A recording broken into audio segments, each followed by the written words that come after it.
You ever feel the air just stop, like the universe is holding its breath right before everything explodes? That's how it was for me. Tuesday morning, 7:15, silence heavy as wet wool pressing down on my driveway while I sat there at the threshold, gloves halfway on, thinking about coffee nerves and how I'd rather be anywhere else. Let me tell you that silence, it's not peace. It's the calm before the grenade goes off. I'm a planner, not by choice, by force. 10 years ago, my legs tapped out, left the building, said see ya, and spontaneity. That's for folks who don't have to think about curbs or which friend's house has 3 steps and a front porch like a castle moat. For me, it's all about the math, how long to load up the van, how many seconds before my chair catches on the uneven concrete, how much time to budget for the what the hell now of life.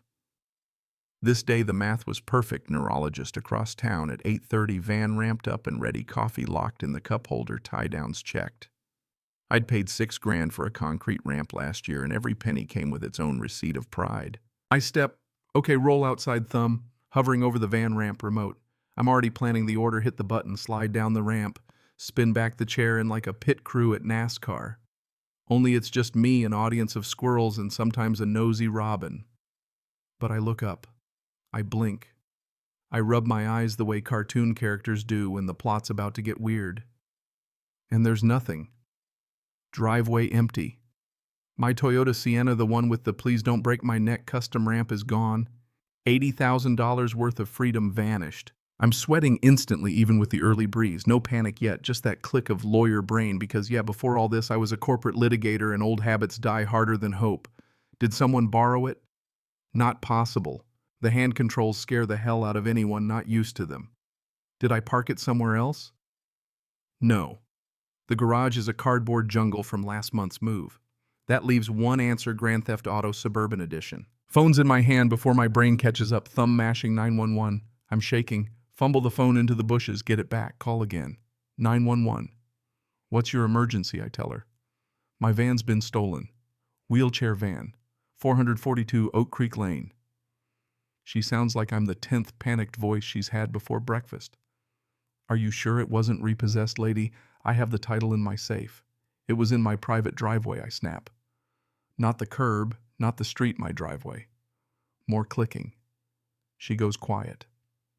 I wait. Squirrel jogs by, real helpful. Finally, she's back. It was towed at 3:45 a.m. Predator towing. HOA called it in. The HOA, of course. 3 months in this place, already had emails about grass length and trash cans, but nothing like this. I tell her it's a medical vehicle. They can't do that. Civil matter, she says, like that's supposed to fix anything. Call the tow company or your HOA. I lose it. If they stole my prosthetic legs, would you care? She threatens to hang up if I raise my voice again. The line clicks dead. Now it's panic. The kind that hollows out your chest. I've got 1 hour to get to this appointment, or my meds run out, or I wait 3 months. I Google the tow company, 1-star reviews like criminals and scum. I call. Gruff guy answers. Predator.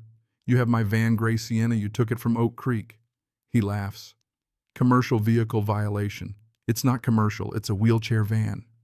Did you miss the giant blue symbol Buddy says right here? Oversized, I argue. He doesn't care. You want it? Come get it. $300, tow $50 storage, $50 drop fee after 8 a.m., cash only, Uber exists. I can hear the smirk through the phone. So that's how I end up stuck on my porch, Uber app open, trying to find one of the only 2 wheelchair vans in all of Atlanta. Cost $45 and 20 minutes of watching the perfect lawns and perfect mailboxes and wondering who exactly had decided my van was the blight on this Stepford fantasy. My ride finally arrives. Guy's name is Davey. Big smile calls me boss, straps me in, asks if I'm okay. You look like you want to kill someone. Not wrong, Davey. Not wrong. We get to the tow yard, exactly what you're picturing: chain link fence, angry dog, greasy guy in a trailer with a burrito. I roll up. Jack Miller. Here for the Sienna. He types. $400. It was $300 on the phone. After 8 a.m. day rate. I hand over my card. Cash only. There's an ATM at a gas station half a mile away. No sidewalks. You want me to roll there? He shrugs. Not his problem. Back in Davy's van, we do the loop, get the cash. I sign the receipt, add a giant paid under duress illegal tow medical device. He barely glances at it, buzzes the gate. My van's wedged in, back bumper scratched. I snap photos of the damage, the missing handicap spot, the receipt. I tip Davy $50 and take off, making my appointment with 2 minutes to spare, blood pressure through the roof. When I get home, I find a violation notice taped to the door, neon yellow heavy cardstock. Commercial vehicle, recreational vehicle exceeds neighborhood aesthetic. Underneath in purple cursive a note, Jack, please park in the guest lot by the clubhouse. Only a short walk. Thanks for understanding, Barbara, HOA president. A short walk, half a mile uphill. I laugh. Not a real laugh, something dry, sandpaper scraping in my throat. I don't even take my coat off. Head straight to my office, grab the closing docs, the CC&Rs, the rules everyone here is supposed to live by. I used to write these for a living, then did disability advocacy when I figured out how little the world cares about ramps and doors that open wide enough. I find the clause they're hiding behind. The board reserves the right to determine if a vehicle is unsightly or detrimental. That's the magic phrase for, we don't like you, and we don't have to explain why. But then Barbara's note, guest lot. She put it in writing, told me to use a space that's not ADA compliant. That's her big mistake. I call Mike, an old buddy from my retrofitting days, 6'4" ex-Marine. His brother's got CP, takes this stuff personally. Mike, it's Jack. I need an ADA audit of the whole neighborhood. Silence. Who pissed you off? The HOA towed my van, Mike. Said to walk to the guest lot. He's at my house in an hour, clipboard thick enough to stop a bullet tape measure ready. We go on a tour. The guest lot gravel violates ADA. Slope triple the allowed grade. No van accessible signage. No curb cuts, mailbox cluster too high. Pool lift rusted shut. By the end, we count 27 violations. Mike grins. Gold mine. DOJ will love this. But I want to start at home. Paint my driveway, I say. Make it official. Mike sprays the bluest blue you've ever seen, lays down the white stripes, puts up a sign. Now my driveway looks like a state park accessible spot, and it ruins the aesthetic beautifully. Cue the golf cart. Barbara herself barreling down in a swirl of hairspray and outrage.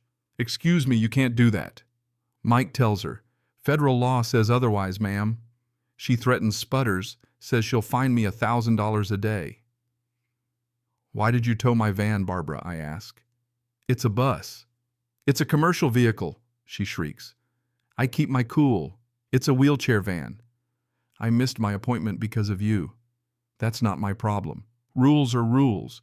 You people think you can do anything because you're special. Even Mike freezes. You people? I ask softly. She realizes what she said too late, but doubles down. Maybe you belong in a facility. I smile, a real wolf smile. Thanks, Barbara. I needed you to say that. She peels away and I let her. That night I set up a camera on the driveway. I know what's coming. 3:15 a.m. The tow truck returns. The driver hesitates, sees the blue paint, the sign, but hooks up anyway. Drags my van away, tires squealing. This time I call the police, not 911, but the non-emergency line. I'd like to report grand larceny and a hate crime. Cops arrive. Sergeant Miller, no relation, but I like the symmetry. This a civil matter, he starts. I shake my head. No, Sergeant. That van is medical equipment. They took it knowing exactly what it was after being told with proof in writing and in paint. If someone stole a prosthetic leg, would you call that civil? He pauses. Looks at the blue box, the video footage me. Something changes. No, he admits. I wouldn't. He calls it in, takes names, photographs, the evidence. I don't sleep.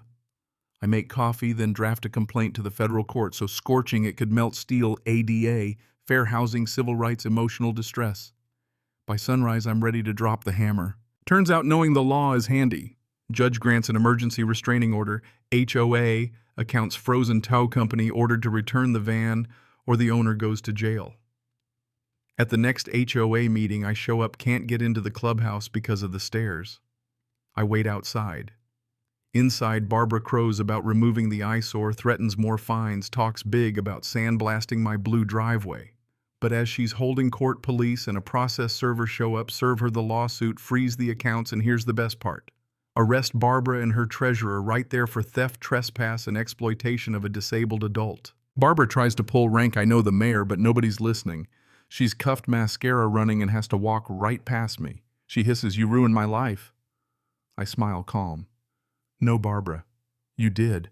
All I wanted was to park my van." The fallout. Glorious. My story goes viral. News picks it up. HOA Grinch steals disabled vet's van. Predator towing goes under. Insurance drops them. The HOA can't afford lawyers, settles. $250,000 in damages. My van repaired. The whole neighborhood forced to upgrade to full ADA compliance. Barbara moves out. Her reputation in tatters. Gary the treasurer pleads down and rats out the tow company whose owner gets jail time for fraud. 6 months later, Oak Creek looks different. Paved guest lot, actual van spots, new ramps, fresh pool lift, curb cuts everywhere. Mike is elected board president. Me, I sit on my porch, mortgage paid, sipping a cold beer, watching families stroll by, strollers rolling smoothly, nobody bumping up a curb. Universal design helps everyone. That's what they don't teach you in law school. When you force the world to accommodate the least, it gets better for all. My phone buzzes. Mike again. Lady on Elm Street says your driveway is too blue. Want me to handle it? I text back. Tell her to check the federal code for go kick rocks. I put my phone down, close my eyes. Air, sweet neighborhood quiet. And for the first time in years, I feel at home. So let me ask you, since you've stuck around this long, where's the line for you? When someone with a little power decides you don't belong, what would you do? Have you ever fought back or thought about it or just watched the parade from your window? I'm curious. Tell me your story, or tell me if you think I went too far. But if you ever see blue paint on a driveway, maybe take a second look. That's not just paint, that's survival.